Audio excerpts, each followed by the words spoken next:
ओम नमः शिवाय, जय महाकाल, जय शिव शंकर। वैशाख का महीना स्टार्ट हो चुका है। महादेव को बहुत ज्यादा प्यारे हैं वैशाख का महीना और सावन का महीना। इन महीनों में जो भी कोई इन उपायों को कर लेता है उसकी सारी मनोकामनाएं पूरी हो जाती है। पूज्य गुरु जी की कथा से सुनकर के आपको बहुत अच्छे से बताऊंगा ऐसे 5 महा उपाय जो कि आपके जीवन से जुड़े हुए हैं। पहला उपाय जो होगा वो मनोकामना पूर्ति के लिए होगा। अगर आप बहुत दिनों से आपकी कोई मनोकामना पूरी नहीं हो रही है तो इस बार ये वाला उपाय कीजिए, आपकी सारी मनोकामनाएं पूरी हो जाएगी। इस वैशाख के महीने की और सावन के महीने की, चाहे शिवरात्रि, मासिक शिवरात्रि हो, चाहे प्रदोष हो, चाहे एकादशी हो, कोई से भी दिन आप इन उपायों को कर सकते हो। बहुत ही ज्यादा लाभकारी है। दूसरा उपाय होगा जिन पति पत्नी के बीच में बहुत ज्यादा कलेश रहता है, लड़ाई झगड़ा रहता है, घर में कभी भी शांति की स्थिति नहीं है, तो वो ये उपाय कर सकते हैं। उनका जीवन में प्रेम से भर जाएगा। तीसरा जो उपाय होगा वो अगर आपके घर में लक्ष्मी जी का वास नहीं है, आप जितना धन कमाते हैं उतना ही ज्यादा इकट्ठा नहीं हो पाता है, सारा का सारा खर्चा हो जाता है, बचता नहीं है कुछ भी, तो ऐसे में ये वीडियो आपके लिए है। और चौथा उपाय जो होगा वो होगा आपके बच्चों के लिए। अगर बच्चा सही लाइन पर नहीं है, पढ़ाई लिखाई में ध्यान नहीं देता है, खेलने कूदने में रहता है, आपकी बात नहीं मानता है या फिर बीमार रहता है, तब आप इस वाले उपाय को कर सकती हैं। जो भी माताएं बहनें इस उपाय को सुन रही हैं जरूर से कर लीजिएगा। देखिए, पहला जो उपाय है वो है मनोकामना पूर्ति के लिए उपाय। अब इस उपाय को करना कब है वो मैं बता देता हूँ। अब किसी भी शुभ तिथि को, मासिक शिवरात्रि के दिन, एकादशी के दिन, प्रदोष के दिन, या फिर आप किसी भी पंचमी तिथि को, इस तरीके की किसी भी ऐसे शुभ दिन आप इस वाले उपाय को कर सकते हो। ठीक है, आपको सबसे पहले क्या करना है, जो स्क्रीन पर नजर आ रही है बेलपत्री, आपको ऐसी 5 बेलपत्रियां चाहिए जो कहीं से भी खंडित ना हो। ये ले लिया। साथ ही साथ आपको ले लेना है एक धतूरा।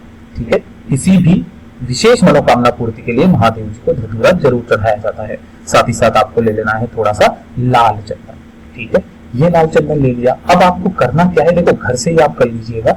जो आपने 5 बेल पत्रियां ली है, इन 5 बेल पत्रियों पर चिकने हिस्से की तरफ, ठीक है ना, चिकने हिस्से की तरफ आपको इस तरीके से यहाँ पर बिंदी लगा देनी है सभी पर। ऐसे लाल चंदन या पीला चंदन जो भी आपको मिल जाए, गुरुदेव ने किसी भी चंदन की बोला है, कोई सा भी चंदन आप लगा सकते हैं। ठीक है, 5 बेलपत्रियां तैयार हो गई, तो ये 5 बेलपत्रियां हो गई और एक धतूरा हो गया। साथ ही साथ एक लोटा तांबे का ले लेना जिसके अंदर आपके अपने घर का शुद्ध जल होना चाहिए। ठीक है, अब इसे लेकर के आपको सुबह सुबह स्नान करके महादेव जी के मंदिर चले जाना है, शिवलिंग के पास। जब भी आप यहाँ जाएंगे तो मनोकामना पूर्ति के लिए सबसे पहले आपको करना क्या है, उत्तर दिशा की तरफ मुंह करके खड़ा हो जाना है और आप जो एक लोटा जल लेकर के आए हो महादेव जी के ऊपर यहाँ पर श्री शिवाय नमस्तुभ्यं का स्मरण करते हुए चढ़ा देना है। ठीक है, ये चढ़ा दिया। उसके बाद में आपके पास में जो 5 बेल पत्रियां हैं, उन 5 बेल पत्रियों को ध्यान से सुनिएगा करना कैसे है। जो भी आपने 5 बेल पत्रियां ली है ना, सबसे पहली बेल पत्री जो होगी वो गणेश जी के स्थान पर यहाँ पर आपको चढ़ानी है, उल्टा करके, यानी कि जिस तरफ आपने चंदन लगाया है वो चंदन का हिस्सा शिवलिंग से टच होना चाहिए। ठीक है, दूसरी बेलपत्री अपनी मनोकामना कहते हुए कार्तिकेय जी के स्थान पर, तीसरी बेलपत्री आपको मैया अशोक सुंदरी के स्थान पर अपनी मनोकामना कहते हुए रख देनी है। चौथी बेलपत्री माता रानी का ये जो हस्तकमल होता है जहां से शिवलिंग जुड़ा हुआ रहता है यहाँ पर, और 5वीं बेलपत्री जब आप यहाँ पर महादेव जी के ऊपर समर्पित करें शिवलिंग के ऊपर, तो ध्यान दीजिएगा उसकी जो डंडी होनी चाहिए माता अशोक सुंदरी की तरफ होनी चाहिए और बेलपत्री की बड़ी वाली जो पत्ती होनी चाहिए वो आपकी तरफ होनी चाहिए। ठीक है, इस तरीके से अपनी मनोकामना कहते हुए आपको यहाँ पर रख देनी है। फिर जो एक धतूरा है उसे आपको अपना नाम और गोत्र बोल करके महादेव जी के ऊपर, इस शिवलिंग के ऊपर यहाँ पर आपको समर्पित कर देना है। 2 मिनट यहाँ बैठ करके अपनी जो भी मनोकामना है महादेव जी से कह देना। मात्र 7 दिन के अंदर अंदर आपकी जो भी मनोकामना होगी वो पूरी हो जाएगी। ठीक है, इतना सीधा सा उपाय है जिसे कोई भी व्यक्ति कर सकता है। अब चलते हैं दूसरे उपाय की तरफ जो बहुत खास होने वाला है। अगर किसी भी पति पत्नी या प्रेमिका के बीच में नहीं बनती है, बहुत ज्यादा लड़ाई झगड़ा होता है, तो आप ये वाला उपाय कर सकते हैं। ठीक है, रविवार को छोड़ करके किसी भी दिन आप इस वाले उपाय को कर सकते हैं। अगर रविवार को कोई अच्छा दिन पड़ रहा है जैसे एकादशी वगैरह है, तब आप इस उपाय को कर सकते हैं। स्क्रीन पर क्या नजर आ रहा है आपको, मोली। आपको थोड़ी सी ज्यादा मोली ले लेनी है, समझ में आ जाएगा आपको कितनी मोली चाहिए। ठीक है, ये हो गई आपके पास में मोली सबसे पहले, और उसके बाद में आपको ले लेनी है बेलपत्री। कितनी, 21 बेलपत्री आपको ले लेनी है, सुंदर सुंदर सी, जो कहीं से भी खंडित ना हो। थोड़ा सा आपको शहद चाहिए और थोड़ा सा आपको चाहिए लाल चंदन। ठीक है, अब आपको करना क्या है, इस लाल चंदन में थोड़ा सा शहद मिला करके आपको पेस्ट तैयार कर लेना है। और पेस्ट तैयार करने के बाद में आपको करना क्या है कि जो आपने 21 बेल पत्रियां ली है, आपको ऊपर वाली पत्री पर ओम लिखना है। ठीक है, और नीचे की दोनों पत्रियों पर एक एक बिंदी लगा देनी है। सारी 21 की 21 बेलपत्रियां आपको इसी तरीके से तैयार कर लेनी है।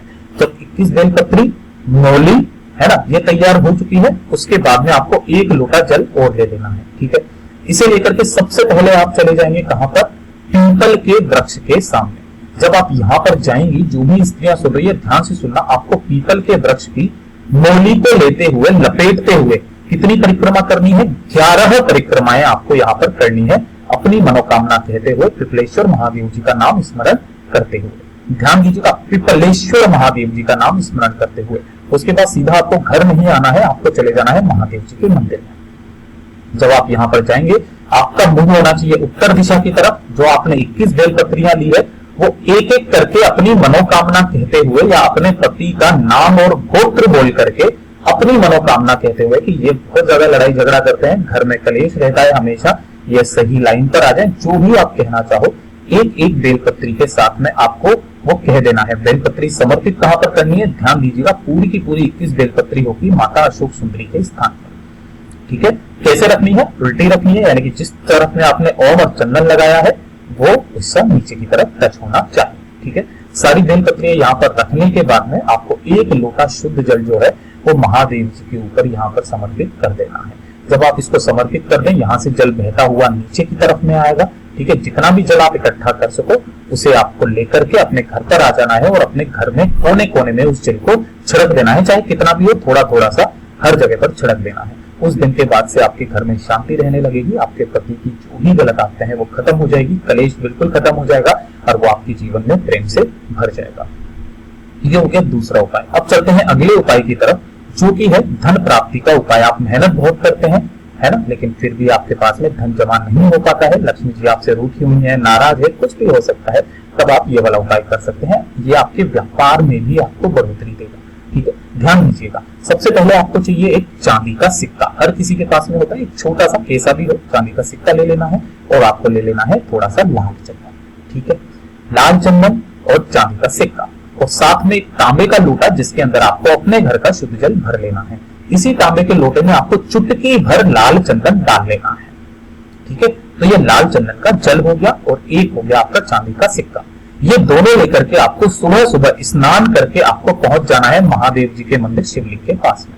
सबसे पहले आप क्या करेंगे कि जो आपने चांदी का सिक्का लिया है उसे जलाधारी के यहाँ पर नीचे की तरफ में रख देंगे अपनी मनोकामना कहते हुए, और उसके बाद में जो लाल चंदन का जल लिया है उसे आपको महादेव जी पर समर्पित कर देना है, उत्तर दिशा की तरफ मुंह करके, कुबेरेश्वर महादेव जी के नाम से। किसके नाम से, कुबेरेश्वर महादेव जी के नाम से समर्पित कर देना है। ध्यान दीजिएगा, जब यह जल बहता बहता नीचे की तरफ में आएगा, इस सिक्के के ऊपर गिरेगा, जिससे सिक्का क्या हो जाएगा, पवित्र हो जाएगा। इसी सिक्के को आपको उठाना है, उठा करके किसी भी एक लाल कपड़े में इसको बांध लेना है और इसे अपने घर की तिजोरी में रख देना है। व्यापार करते हैं तो आप अपनी गले में रख सकते हो, कहीं पर भी रख दीजिए जहां पर किसी की नजर ना पड़े।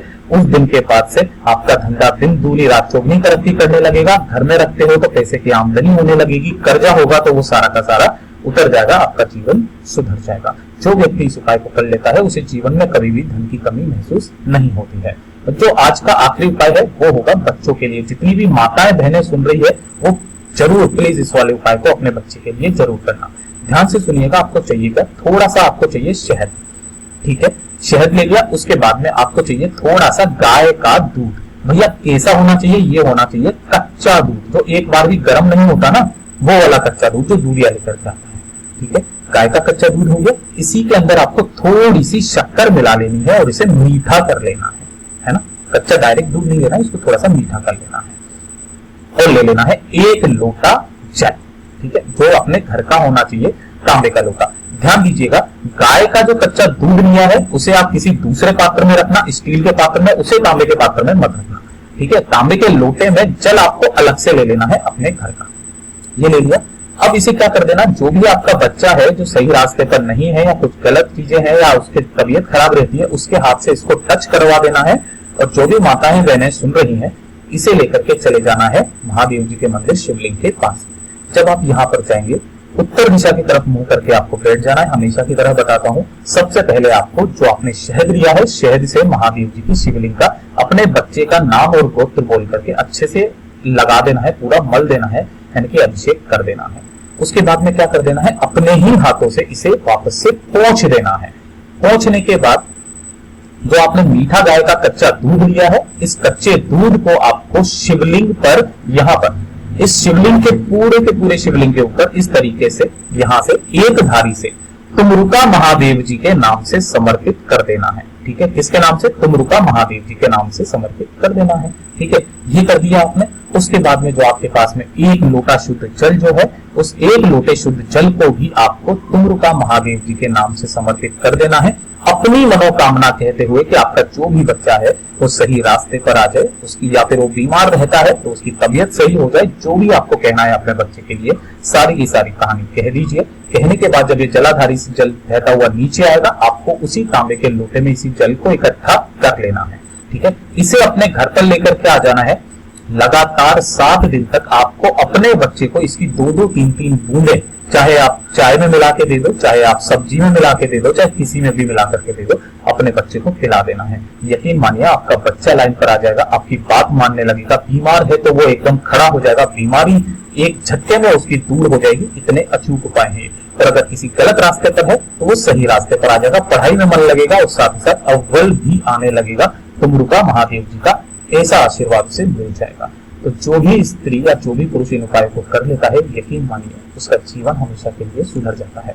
मैंने अपनी तरफ से अच्छा समझाने की पूरी कोशिश की है। वीडियो अच्छा लगा हो तो लाइक जरूर करना, कुछ पूछना हो तो कमेंट में जरूर पूछ लीजिएगा। चैनल को सब्सक्राइब किए बिना मत जाइएगा।